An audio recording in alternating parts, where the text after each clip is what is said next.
दोस्तों power star Pawan Singh is back. जी हाँ दोस्तों, एक बार आ रहा है भोजपुरी का अब तक का सबसे महंगा फिल्म का ट्रेलर। जी हाँ दोस्तों, इस फिल्म को लेकर पवन सिंह भी जो कि बहुत ही खुश है।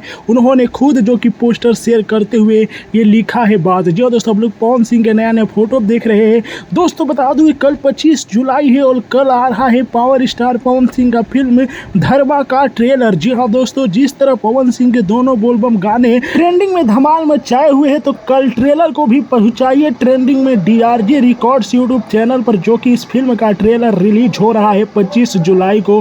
तो बचा दीजिए आग, लगा दीजिए पानी में आग, जैसे कहा जाता है ना कि लगा दो आग पानी में जवानी, उसी के कहते हैं। और ट्रेंडिंग में ट्रेलर को पहुंचा दो पवन सिंह के फैन, उसे ही कहते हैं। जी हाँ दोस्तों, तो पवन सिंह के दो गाने अभी ट्रेंडिंग में चल रहे हैं। पवन सिंह के नए नए आप लोग फोटो देख रहे हैं। एक फोटो आप लोग आकांक्षा दुबे के साथ जो देख रहे हैं ना, जी हाँ दोस्तों, ये फिल्म सिंह इज फायर का फोटो है। जी हाँ दोस्तों, पवन सिंह नेपाल भी चले गए हैं। देखिए कितना मेहनत कर रहे हैं पवन सिंह, तो नेपाल जाकर सिंह इज फायर की फिल्म की शूटिंग भी करे। तो पवन सिंह का नया नया फोटो आप लोगों को कैसा लगा कमेंट में बताइए। जय हिंद।